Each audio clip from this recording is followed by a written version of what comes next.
I knocked on the door and they said come back tomorrow, and I met General Chang, who was the director of tourism or whatever it was at the time. And every single place that I went into said yes, we'll sign up. This is blowing my mind here. This is like hitting a gold mine.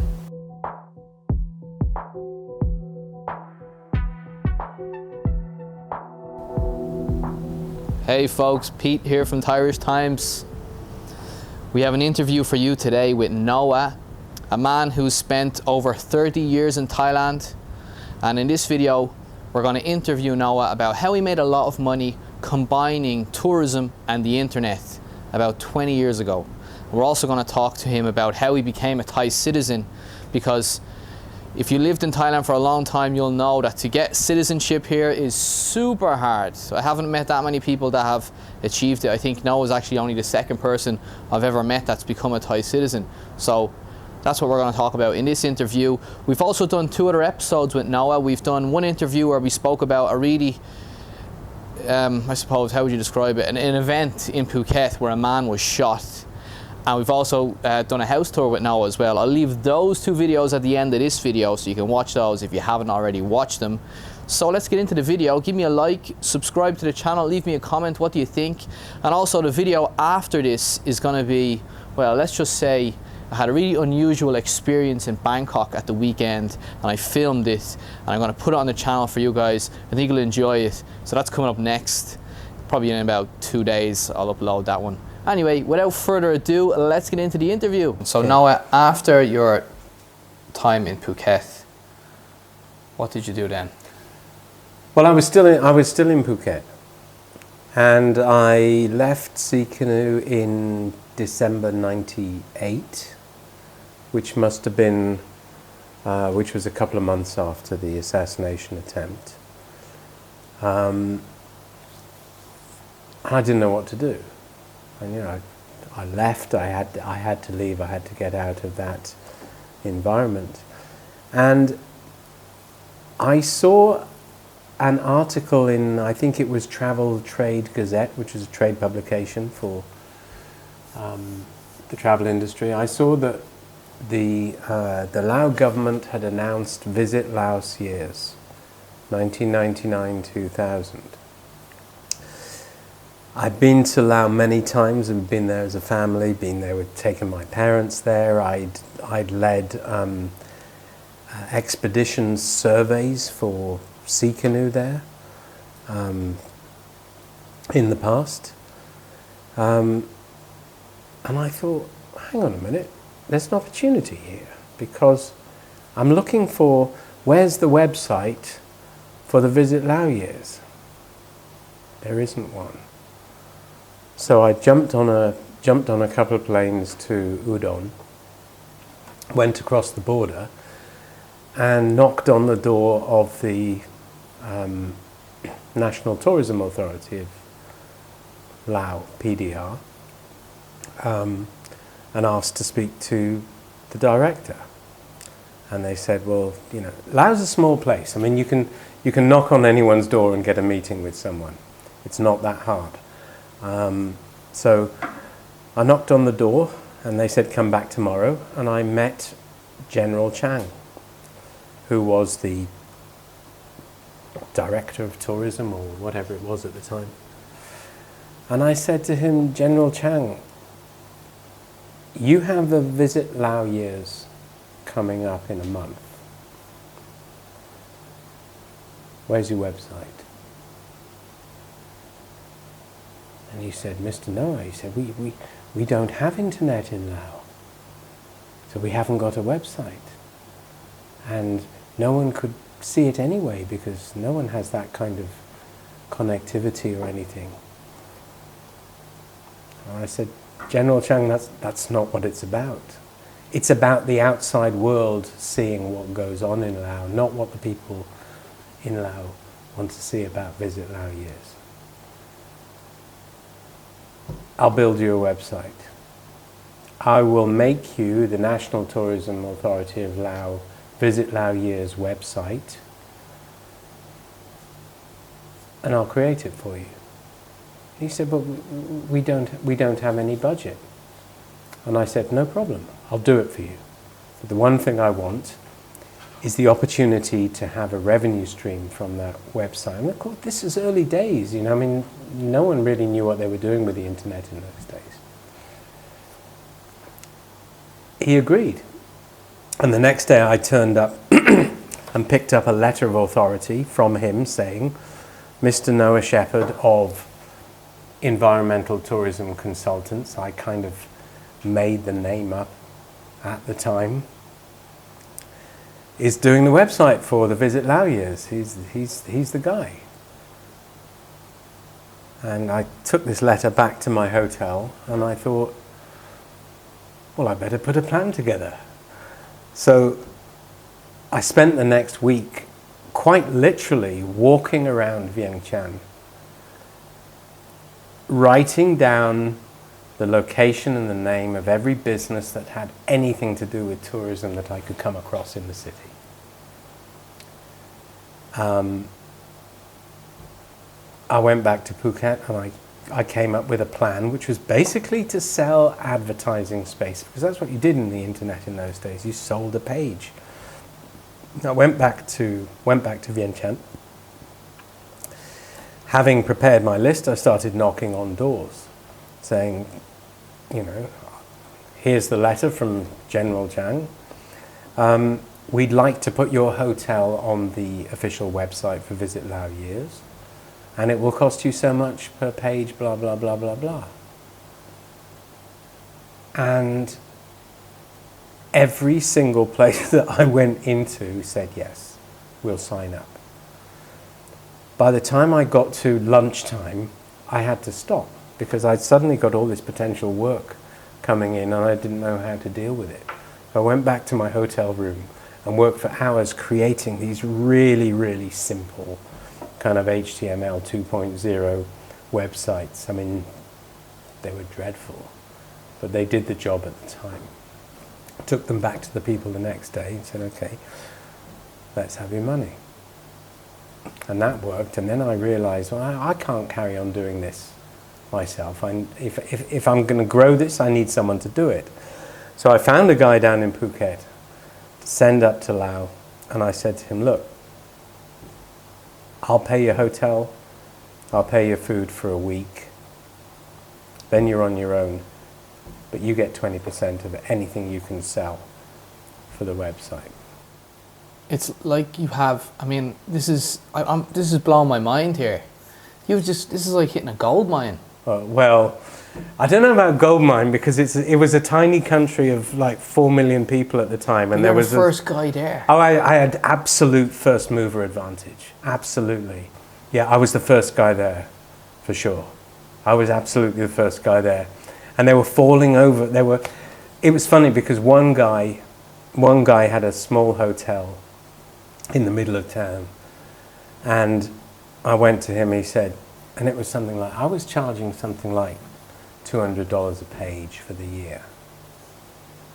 He says, I'll take 5. I said, I can't take $1,000 from this guy. You know, it's like, this is wrong. He insisted on doing 5 pages. So we took I had a Sony Mavica digital camera. I don't know if you know those things. No. Okay, this is this huge monster of a digital camera that took 3.5-inch discs, and you had to have a box of 3.5-inch discs because you could only get 30 shots on one 3.5-inch disc. And I was taking this thing around. We took pictures of, you know, here's the room, here's the reception, here's the front of the hotel. You know, back to the hotel room, and let's make a website. So I took $1,000 from this guy, guiltily. 3 months later, I'm at a conference promoting Lao tourism in Vientiane. And this guy stands up at the back of the room and he said, I bought 5 pages for the website, for the visitlaos.com website. In the past, I used to have a guy standing at the bus station with a sign saying the name of my hotel, and I relied almost 100% on walk-in trade. He said, since we've taken that pages on that website, we've been full every day. And that to me was just like, wow. It makes complete sense now. I didn't feel guilty about taking $1,000 from the guy. But we did really well. And you know, I'd set up a consultancy company doing ecotourism consulting at the same time as starting this website.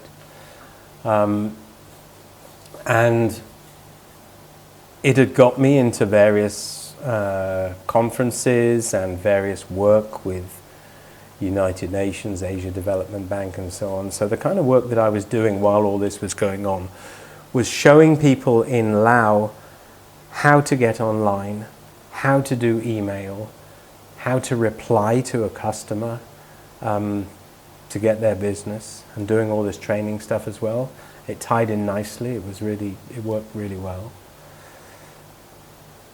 And then on the basis of the success of the visitlao.com, which actually Time magazine said this should be every traveler's first stop, my website. And that to me, if Time magazine said that to me, I thought, okay guys, thank you very much. I can't ask for a better review than that. On the basis of that, and on the basis of me getting my face around various conferences and travel shows and things like that, I then pulled off a deal with the Mekong Tourism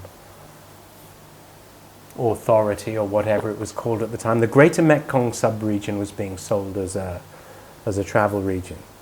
We had Thailand, Laos, Cambodia, Vietnam, Myanmar, and Yunnan province of China.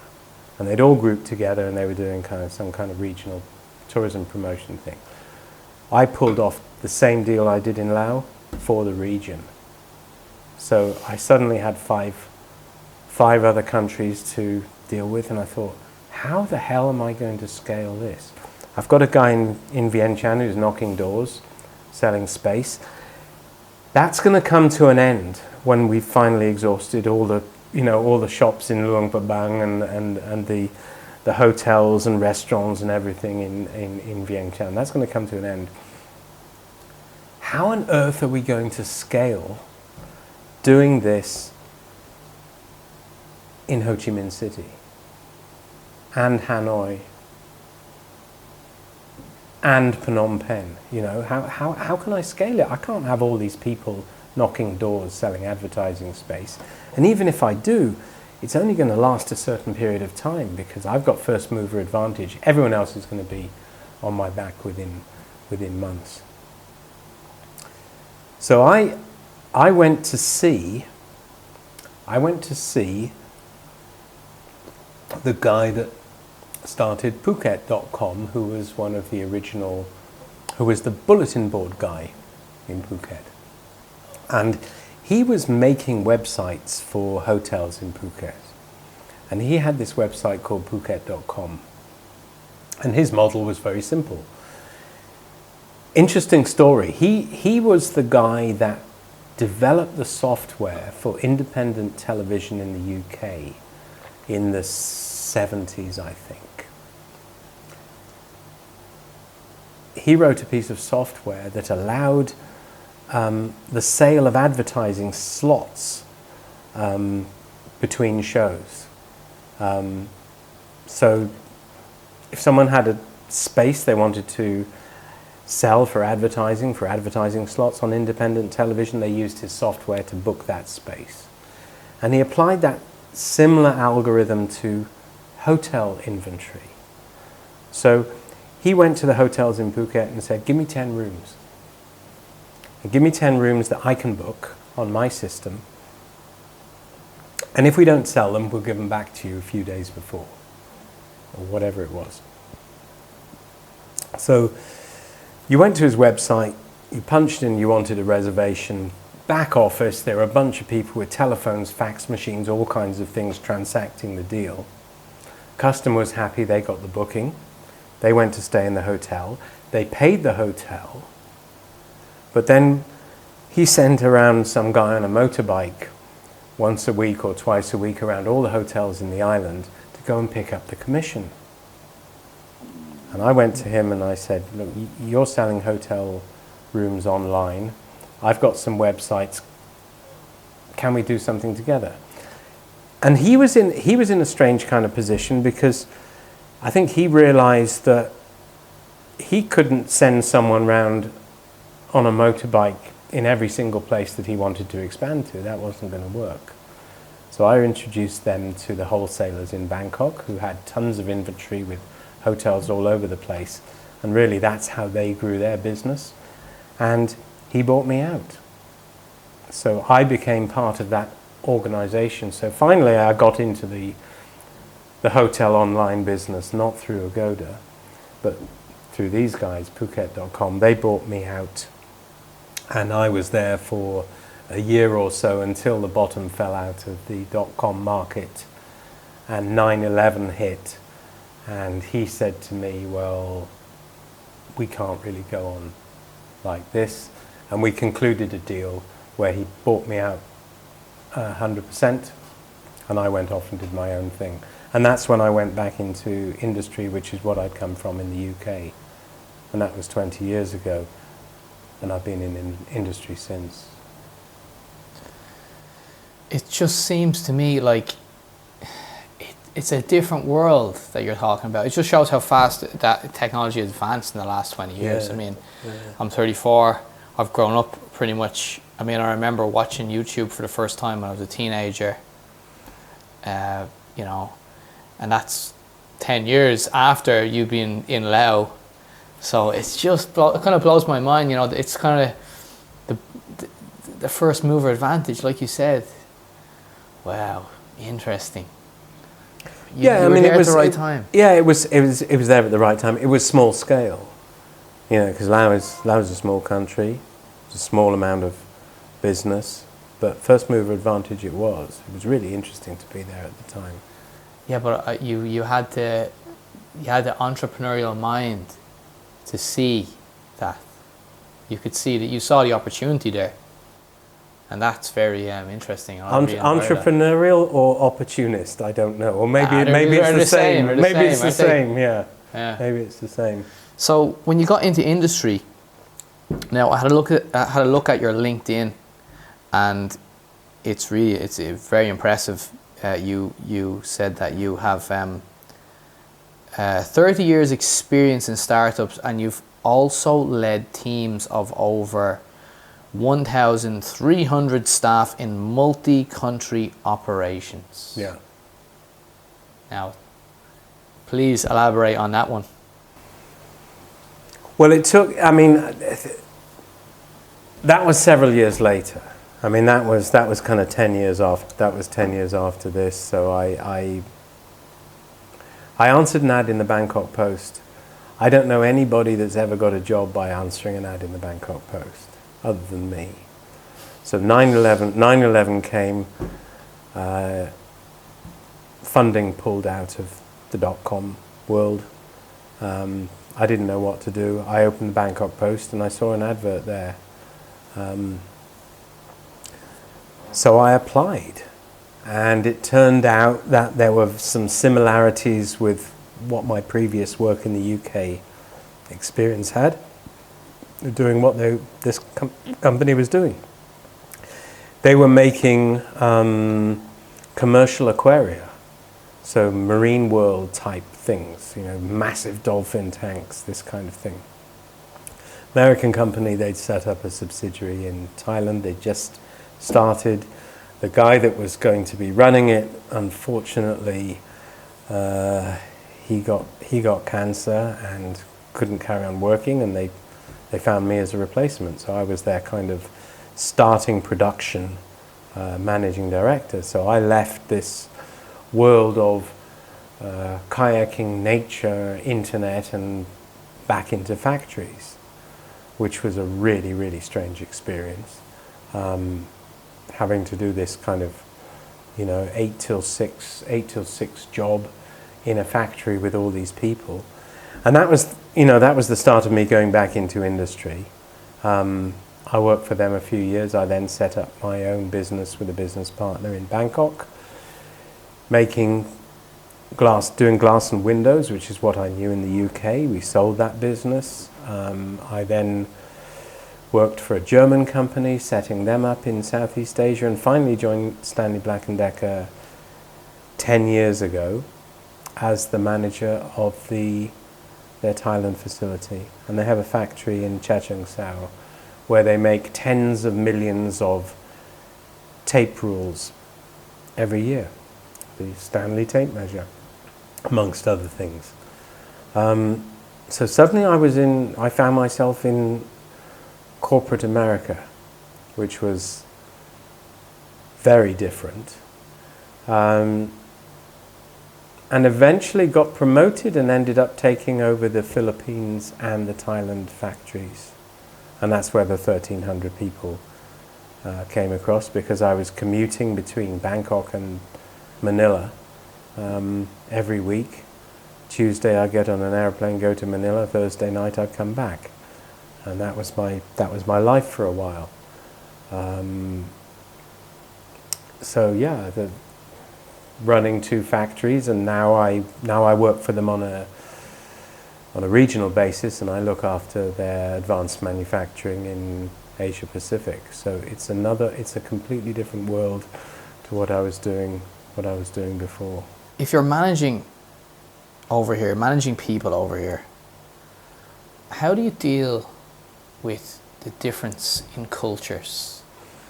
Because, you know, I hear stories all the time of Western managers finding it difficult to manage Thai people.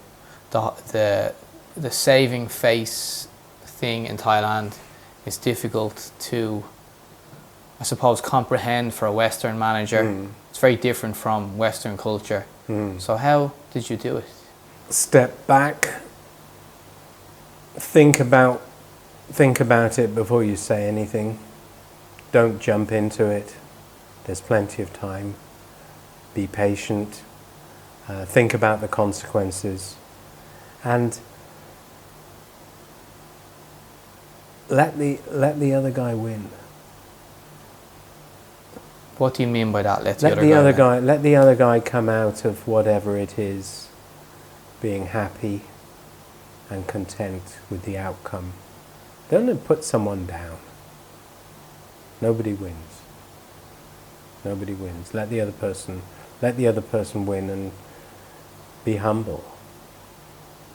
But I mean, overall, it's patience, and that's really something that I have. It's something I still struggle with, but it's something that I've learned is necessary if you want to get anything done in this part of the world. Just take your time. I've found that, certainly working in Thailand, I found that Thai people are incredibly hardworking,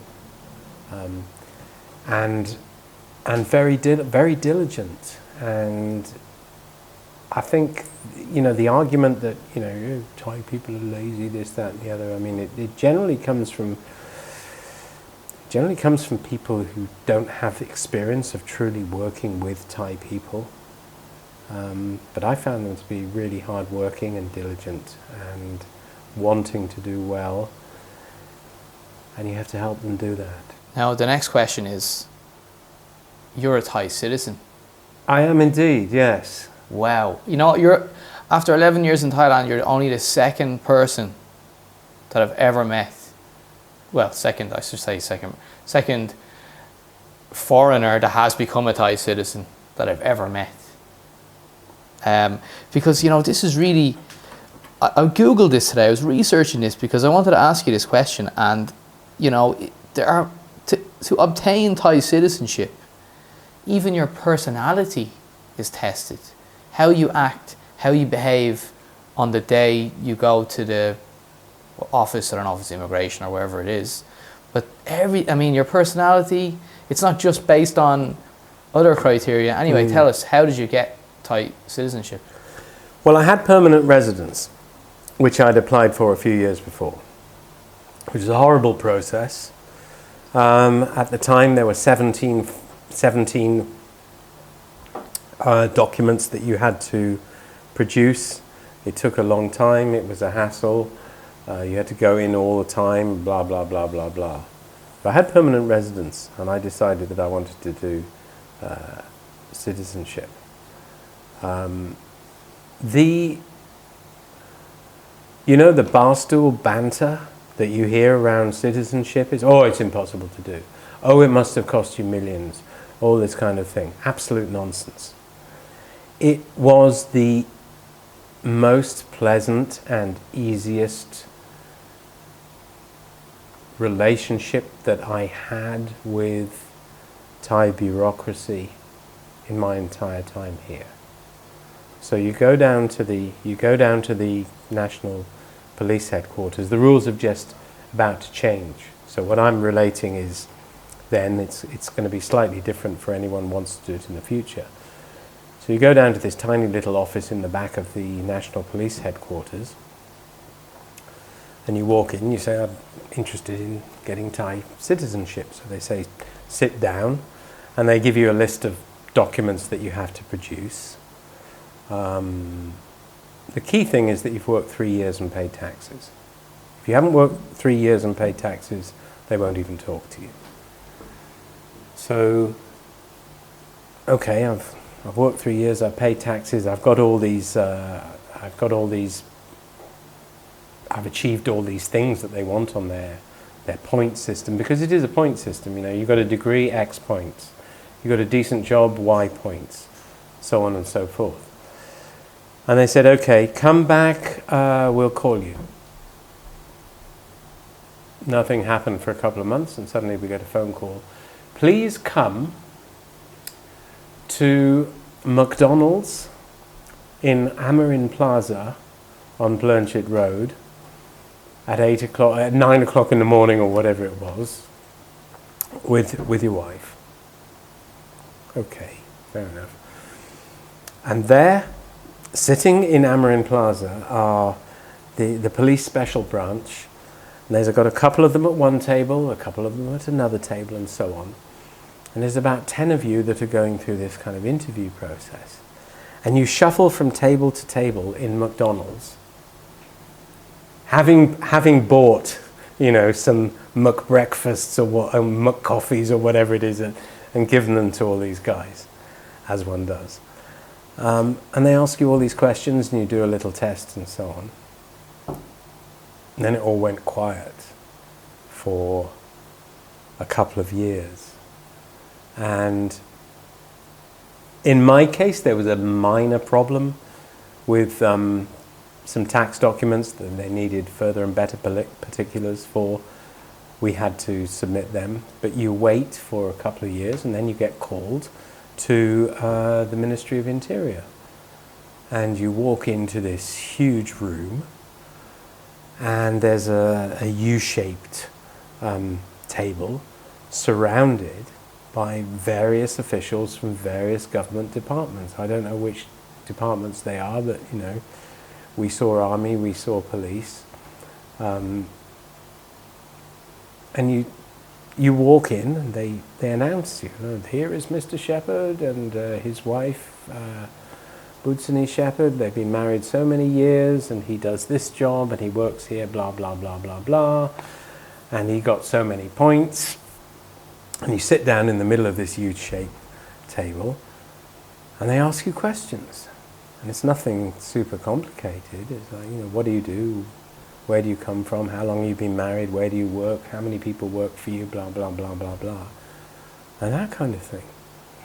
And then you go away and you wait. And the next thing that happens is they give you a call, and they say, come and take the oath. So you go back down to the police headquarters, and you stand in front of a picture of the king, and you take the oath of allegiance. And then you wait, and then it gets published in the Royal Gazette that your name is accepted as a Thai citizen. You go down, you get this great big certificate, and that's it. And they were absolutely charming, businesslike, reasonable, as I said, it was the best interaction that I've ever had with any government department here in nearly 30 years. No, absolute pleasure. My pleasure. Super interesting story. Thank you. Both stories on part 1 and part 2. Really enjoyed that. Thank you. Thanks for coming around. It's a pleasure having you here. Yeah, absolutely. Really happy that I came and did this today. I didn't expect the interview to go how it went. I mean, I had all my questions, but this one was really, I just let it flow, and I'm glad I did, because my questions were were boring in relation to what you actually said. Really, really. It went down a road I didn't think it was going to go down, but it was very interesting for me, and I hope for the people watching you found it interesting as well. And I'm going to give my spiel now. You know the spiel the YouTuber has to give. Subscribe to the channel. Subscribe, click the bell. Click the bell for further notifications, and then click like as well, and leave us a comment. I'm really interested to hear your comments as well. So thank you very much for watching, and we'll see you on the next one.